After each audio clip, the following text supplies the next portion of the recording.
Disney Star Wars earned the wrath of Star Wars fans when they made Rey the new poster girl for Mary Sue's, and tried pairing her with a tantrum-throwing man-baby like Kylo Ren. The creators of The Acolyte saw that and said, what if we did that again? But they're related this time.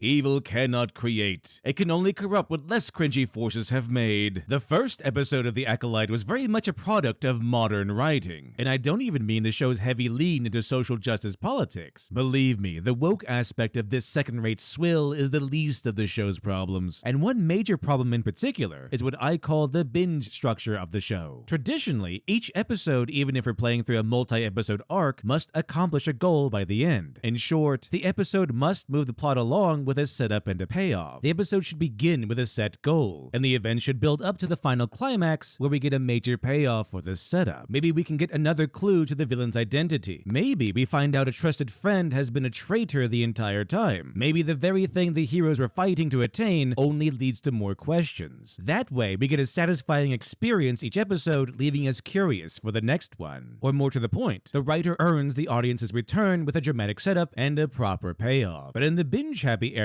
some shows have decided your attention is owed rather than earned. To put it simply, the first episode of The Acolyte is all setup with no payoff. We're just introduced to character after character and one plot setup after another. Around 30 minutes of show and it feels like a first act. Mae kills Jedi Master Endara for a mysterious crime she committed years ago, setting up the question, what kind of evil act could this noble Jedi be capable of doing? And then we're introduced to Osha, Mae's twin sister, who gets wrongfully taken in as a suspect. More setup for an eventual conflict. Then we're introduced to Yord, an old friend of Osha's who became a Jedi while she was thrown out for being sad. Osha is then placed on a prison ship, which crashes on an ice planet, and she's granted visions by the almighty Dungeon Master. Visions to outright tell Osha that her twin sister is still alive and killing Jedi, you idiot. Of course it's her. Think, Osha, think. And then we're introduced to Soul, who gives us a rundown on Osha and Mae's backstory. Soul goes to rescue Osha, which she does without much incident, and they go off to pursue this mystery. The episode is constant setup, each event leading to nothing in particular, with a promised payoff that will happen eventually, but nothing for the episode itself. Nothing to give the episode a unique identity of its own. In other words, sure, we get the characters together, but not one goal is accomplished. A traditionally structured episode would have probably given us a story all about clearing Osha's name. Have Mae be in full disguise from the start, even from the audience, so a full face mask covered from head to toe. Maybe the mask falls off during the fight, but the camera doesn't show us. The only one to see her identity and live is the bartender, but we as the audience don't see her face. There would be our inciting incident and our setup, and this leads to Osha being brought in as a suspect. The following events should have involved Osha, Yord, and Saul following a trail of evidence leading to a conclusion that Mae is still alive. And this is when we get Osha's backstory. This is when we're told about the fire, and this is when Saul tells Yord Osha has a twin. You know, instead of having the information casually dropped for no reason by Saul to Jedi Master Venestra, who probably already knows most of this. Except for the evil twin part, of course. To summarize, Osha taking the heat for the murder is the setup, and us finding out that Osha has an evil twin and the twin is still alive would be the payoff. Person X must clear their name by finding the real criminal. Classic setup. See, while Osha's name wouldn't be quite clear of the crime, we do get a major piece of the puzzle that would eventually get us the absolution Osha is looking for, and the plot moves forward. Instead, episode 1, as written, just dumps information on us. None of it is earned. And because we're given this info without any of it being earned by the characters, structurally, it's just all setup, like getting further and further into a joke without a punchline. Just imagine a quest in a video game. The setup is you accepting the quest, which leads you on a grand adventure to fulfill the quest, and the payoff is the reward. However, some modern shows like Acolyte just give us the entire first episode of setup, assuming they'll just have your attention next time too, because the mystery is just so irresistible. Which is kind of like being hired for a job and your employer says he'll pay you next time, hoping that the promise of payment is just too irresistible for you to reject the next job he offers. It's almost like these aren't episodes at all, but one long movie randomly chopped up into episodes. And unfortunately, the second episode of The Acolyte not only gives us more of the same, but some of the issues in the first episode are made even worse in this one. The Acolyte as a series seems to follow the modern trend of tearing down our heroes. Oh, I mean, deconstructing the Jedi. And it's done by people who have no idea how to construct a hero in the first place. And this is why you should check out my Dr. Alpha series, which is currently open for a second chance campaign on Indiegogo. My first book, Dr. Alpha Miracle Child, follows the story of infamous supervillain Dr. Alpha as he's rescued by Glorious, his heroic nemesis and secret son, to join the valiant Crusaders in their battle against Mulvion, the malicious Martian mastermind, as he invades Earth with a giant mechanized armada. And Dr. Alpha Dead Man's Lullaby, the first volume of a proposed trilogy, is also available. Taking place 20 years before the events of Miracle Child, Alpha finds himself betrayed by an old colleague, Dr. Cloner, who has injected Alpha with an experimental virus, giving him about an hour left to live, forcing Alpha to literally fight for every extra minute of life. Think Crank, but with supervillains. If Miracle Child introduced the character of Dr. Alpha, Dead Man's Lullaby will introduce the world of Dr. Alpha, and more importantly, his past. While Watchmen, The Boys, and Invincible are all interesting in their own way as they deconstruct superheroes and explore how their polished personas are really carefully polished facades, Dr. Alpha deconstructs the villain. What makes an ordinary man turn evil? Just like modern media enjoys showing you white knights fall to their flaws, this series shows a rebellious villain lifted by his long-forgotten virtues as he goes on to face the challenges of raising his only grandson. Currently, both books are complete, and most of the money will just go to printing. The rest will go to fulfillment, adding a few proposed new pages, and finishing the Dead Man's Lullaby trilogy. So if you want a violent, brutal, and a bit goofy story that has fun with the superhero genre from someone who doesn't hate superheroes, give Dr. Alpha a try. Physical copies are only available through campaigns at the time being, so get them while you can. Anyway, this episode begins by following Mae's continued quest for revenge against the Jedi for something, and this time it requires her to infiltrate a Jedi temple and eliminate Jedi Master Torben. Mae, of course, breaks into the temple with such little effort that when she finds Torben is invulnerable and requires a different strategy to murder, Mae just leaves. She goes to an accomplice to get some poison and walks right back into Torben's room. The universe bends to Mae's will so much that when she tells Torben to take the poison because he's a jerk, Torben just agrees that he's a jerk for what he did, whatever it was, and then agrees to take the poison. Turns out this idiot rose to the rank of Jedi Master and took a 10-year vow of silence over something bad when the real answer was poison. Could have just committed Jedi seppuku and been done with it, or simply turned himself into the Jedi Order for judgment. Instead, Torben rocketed from Padawan to Master in just 6 years. Quite the impressive feat just to drink down poison because Mae told him to. I'm not surprised that the episode's writers have no idea how much work and dedication it takes to become a master of something, let alone a Jedi Master. So there we have it. Another one down. Normally you'd think murdering a Jedi Master would be huge, the kind of event reserved for a grand season finale, or at least the finale of an episode. But for a Disney Sue, slaying enlightened masters from an order of wizard warrior monks is closer to making a snack run, and so Torben's death is barely notable enough to mark the midpoint of an episode. Now what could possibly be more important than Mae taking on a Jedi Master? Well, Osha, Yord, Sol, and Jake Long are still dealing with their predicament. Remember, when last we left our heroes, Osha was suspected of murdering a Jedi Master in one-on-one combat. Sol, as her former teacher, volunteers to go fetch her, setting up the conflict of clearing Osha's name, since he's the only one who truly believes in Osha's innocence. So, episode 2 seems like it's going to be about Sol defying the order to return Osha for judgment, tracking down Mae, capturing her, and clearing Osha's name once and for all. An admittedly interesting setup for the next episode, right? About 6 minutes in, Sol is speaking to strong, powerful woman, Master Vernestra, who holds his stunning and brave leash. Sol informs her that Osha actually has a secret evil twin who died 16 years ago, but she got better, came back, and is the true culprit behind Indara's death. And remember, all of this is based on a hunch. At that moment, even Sol doesn't know that Mae is actually still alive. He doesn't have any evidence at all other than Osha's word, and even then, Osha's word is based on ghost magic. He's just assuming all of this based on how much he wants Osha to be innocent. Normally, a writer would use this to raise the stakes, heighten the tension, and shovel more grief onto the heroes. Of course, Vernestra would reject this silly idea. She might even think Sol is covering for Osha since Vernestra did make note of his unusually strong attachment to her. She was his former Padawan after all. They made sure to highlight that very fact in the first episode, almost like a setup or something. Logically, Vernestra would think Sol's attachment to Osha is blinding him to her guilt, or worse, even suspecting him of actively helping Osha get away with murder. She'd probably order Sol to return at once, forcing him to defy the order for Osha's sake. Chekov's gun notes if a gun is shown in Act 1, it must be fired by Act Act 2 or 3. And since they made such a big deal about Soul's close attachment to Osha, now would be the perfect time for that attachment to backfire. Remember, the other side of the Chekov's gun principle is, if the gun isn't going to be fired, then it shouldn't be hanging there in the first place. And since episode 1 sacrificed any hope of substance or identity by making the entire runtime a string of setups for potential payoffs and later episodes, we could at least get a taste of it now, right? Episode 1 set up Soul's attachment for Osha, leading to suspicion by Vernestra in episode 2, raising the tension as Soul must make a choice between obeying the order or defying the order for Osha. Finally, a competent writing decision. Only it's all hopelessly shattered 6 minutes in, because Jedi Master Vernestra believes him. Issue resolved. Amazing. I'm starting to feel like everyone in the writer's room are PhD carrying themes bros, because writing this brutally stupid can only come from higher education. Remember when I started the first episode's review by pointing out how much Mae stands out in her cool assassin's outfit? I bet some of you thought, wait, literature devil, this is just nitpicky nonsense. You would think the assassin outfit is ideally supposed to hide her identity, and that's why she wanted to kill the bartender back in episode 1 until his daughter showed up. He saw her face. I mean, I'm guessing that's the reason. It should help her blend in and avoid attention. That way she can plot and plan without much interference until she's ready to strike. But it turns out Mae is just easily recognizable apparently. So even though she's in full disguise, the Jedi easily identify her when she sneaks into the Jedi Temple to assassinate Torben the first time. So yes, her assassin's outfit being easily identifiable and ineffective is an actual plot point. A good writer, or at least a halfway competent writer, might use the assassin disguise to ramp up the tension even more. For example, what if Mae's disguise actually worked? What if the report stated that someone infiltrated the Jedi Temple, but the mask obscured her identity? So all they know is that someone tried to kill Torben, but nothing else. This would not only fail to clear Osha's name, but make her seem even more guilty. Master Vernestra would logically conclude that Osha has accomplices. After all, isn't it more plausible that an entire cabal of people are plotting to assassinate the Jedi, rather than just one lone assassin? But that would be interesting, and being interesting isn't something the Acolyte is interested in. So Osha's name is just cleared now. Despite the disguise and mask, they identified that the assassin matched Osha's description without a doubt, and obviously, Osha couldn't be the culprit if she's been in Soul's custody the entire time. So the entire major issue set up in episode 1 has been completely dismissed without issue at the start of episode 2. And most importantly, without any input from the heroes. The entire conflict just kind of resolved itself. I guess the writers got bored with it. Conflict and tension are just icky boy things, I guess. Imagine watching Han Solo being taken away in The Empire Strikes Back, our valiant heroes helpless to save him, and in the end, Luke and Leia stare out into the stars, implying their next goal is to rescue Han Solo at any cost. The episode ending with the audience excited to see what daring adventure Han Solo's rescue will be, only for Han Solo to just be back by the start of the next movie. Like Boba Fett just brings him back because Jabba refused to pay him or something. Just like an Acolyte, the matter would have resolved itself. The promise of payoff given by the previous episode, gone forever. Typical Disney Star Wars. Plenty of mystery boxes, but they're all empty. Or rather, they already had their prizes removed. So Torben ends up dead, and the Soul brothers are able to find Mae's poison dealer. What happens next is equal parts hilarious and insane. Yord takes charge and confidently asserts his plan by saying,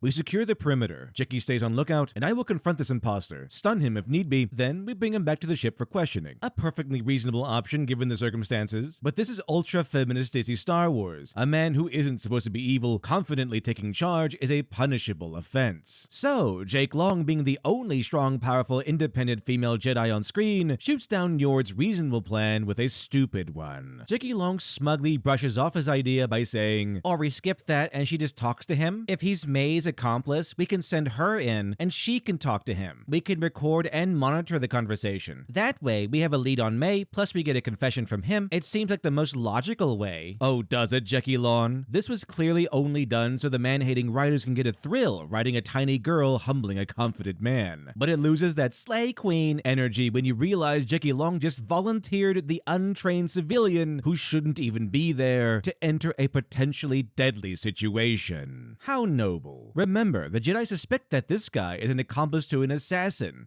who killed a Jedi Master and possibly killed the original shop owner. And yes, the Jedi do know this is a possibility, because Discount Porkins had been spying on the apothecary, which is also the only apothecary in the entire city, and he notes, that's not our regular guy. Osha is just a mechneck now. It It might make more sense if she was a trained actor, but she isn't, which means the Acolyte technically makes less sense than Team America. You'd think Sol would immediately resist, tell Jecki Long how terrible of an idea it is to put Osha in danger, and side with Yord's plan. Sure, we might get a scene where Sol is eventually convinced to allow Jecki Long's plan, but logically, Sol should resist. First, Osha is a civilian under Jedi care, and should be protected rather than used. And second, Episode 1 really hammered home how attached Sol is to Osha.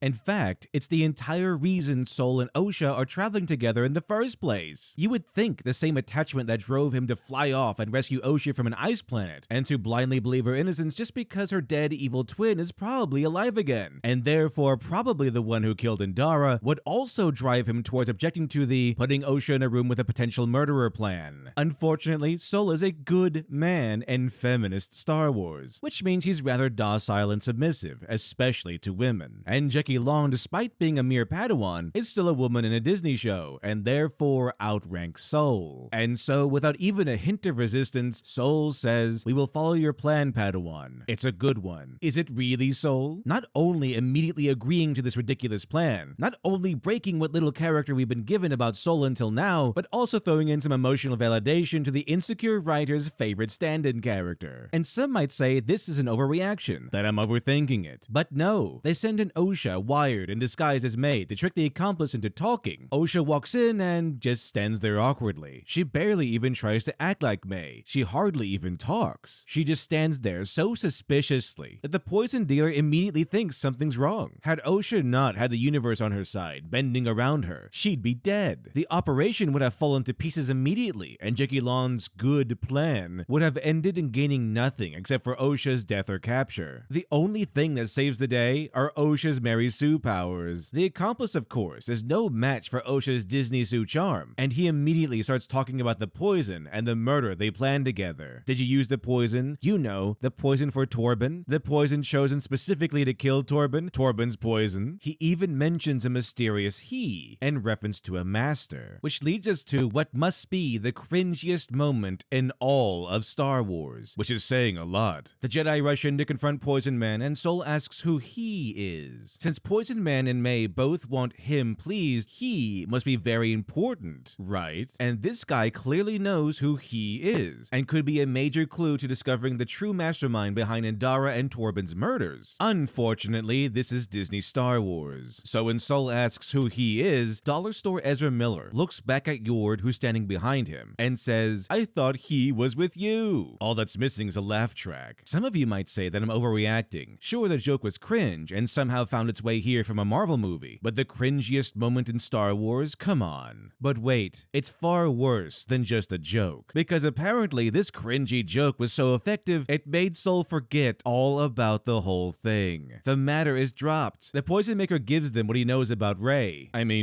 Now here's the most important part. The Jedi let him go. We know this because he pops in later to tell Mae where he can find her fourth target. Just keep that in mind. The Soul Brothers lay in wait for Mae, who they easily identify because, well, she's the only one walking around dressed like an assassin. Yes, I know Poison Man told the Jedi that Mae would be there for a meeting, but this isn't some back alley location. Remember, is this the only apothecary in town? It is. An apothecary placed right in front of the Jedi Temple, and we saw earlier that its streets were filled with people, and later we'll see that its streets are still filled with people. And to top it all off, Mae is in full assassin disguise, so the Jedi weren't sitting around looking for someone who looked like Osha. Jedi were playing Spot the Assassin until they spotted the assassin. I sort of can't wait for the inevitable defense of, her disguise is supposed to suck. Mae and Sol start kung fu fighting. Now Sol might suffer the disadvantage of being a man in a Disney Star Wars show, but he's also the first Master Jedi Mae faces who isn't white, so she's unable to slay Sol and retreats. Osha is able to catch up to Mae and threatens to shoot her evil twin with a stun gun, and of course, she misses on purpose, letting Mae escape. The last thing we see is the Wookiee Jedi Kilnaka marching around the forest, which tells us he does in fact exist. That's literally it. No setup or anything. This cliffhanger is just to show us he exists. Splendid. So, how can we fix this nonsense? Well, to me, it should have been Mae's episode. Episode 2 has Mae breaking into a Jedi temple and trying to kill Torben as a teaser. But what if we streamline this story? Focus on Mae. Instead of making the murder of a master a throwaway event, we can make it the goal of the episode. This is the time we get into her mind, her motivations, her past. How did she get these skills? Why is she so angry? Why is she doing what she's doing? Maybe we can see her training, sharpening her skills, mentally preparing for the task at hand. She also studies Torben, his past, his techniques, and everything else about him. Maybe she even gets the blueprints to the Jedi Temple and plans the best way to enter Torben's room undetected. Every action and choice, and how she carries out those actions and those choices, show us more about her character. If we can see her motivations, her wants, needs, and ambitions, the audience can connect with her more. And this is how you earn an emotional payoff. Yes, you need to set those up too. Not that you'd know it watching modern Disney. Here, we can see Mae formulate a strategy, and then maybe a backup strategy, just in case that one fails. She plans to the point where her victory seems inevitable, and then everything goes wrong. She tries to kill Torben, but fails due to his force shield. Every strategy fails. Mae is frustrated. It's only a matter of time before she gets caught, and then she'll lose her chance forever. Which, by the by, is what should have happened in the original show. After the Jedi learned there was an assassin lurking around, the temple should have been on such high alert, it would have been impossible for Mae to sneak back in with the poison. Anyway, so what's Mae's solution in our rewrite? When fighting fails, Mae could pull the Black Widow gambit. Maybe she could try to connect with Torben, confess that she's Mae, one of the twin girls from the Night of the Fire. Mae could have a moment of self-exploration. As she's talking through her past and motivations to Torben, she's also talking to herself, re-evaluating her life for the first time in a long time. This is when Torben starts to open up. He lowers his guard. Maybe he even speaks back and confesses his guilt over what happened 16 years ago. Now, if it were up to me, they would fight, since Torben might feel guilty, but either he is truly corrupt, or he spent 10 years in meditation searching for enlightenment, for the knowledge he needs to help the galaxy, and prevent suffering like that from happening again. So I would have him defend himself, but it's not the only way to end it. Either way, Torben ends up dead, but Mae is left confused. Sure, she accomplished her goal, but re-evaluating her life also forced her to confront her own hatred and weaknesses. She starts to realize that maybe what she's doing is wrong. This is when she's confronted by Sol and Osha. She still gets away, but the episode's events have set up her eventual return to the good side. Last episode's rewrite had Osha earn her victory by letting her connect the clues on her own that would allow her to conclude that Mae is still alive. This episode's rewrite allows Mae to earn her victory by overcoming an impossible situation in the face of hopelessness, allowing her to slay Torben, but also sparks some self-reflection and setting up her eventual return to the good side. Remember, the eventual emotional payoffs rely on us knowing the character a little bit more. We need to connect with them and understand them. We might not agree with their goals or methods, but we can at least learn what they want and why, what they care about and who they care about, what they're like when the guard is down, and so on. And since the story supposedly revolves around Osha and Mae, they're the ones we need to understand and connect with the most. In summary, the rewrite will allow us to take a closer look at Mae, who she really is beneath the mask. Picture Tales of Ba Sing Se from Avatar. Yes, she'll be planning an assassination, but having the second episode focus entirely on Mae until the end will give the story time to breathe. We can follow Mae as she does other things. Maybe even get more of those noble moments to highlight the nobility the show insists she has. Like when she spared the bartender from murder for his daughter's sake. Not really a noble moment, but I see what they were trying to do. Maybe this time she can go out of her way to help someone in need. A save the cat moment, you could say. And these could hint toward her eventual redemption and return to righteousness. I mean, assuming she's not entirely evil, which is something I highly doubt after her insane behavior in episode 3. Oh yes, Star Wars fans. This circle of hell might be over, but our journey is far from done.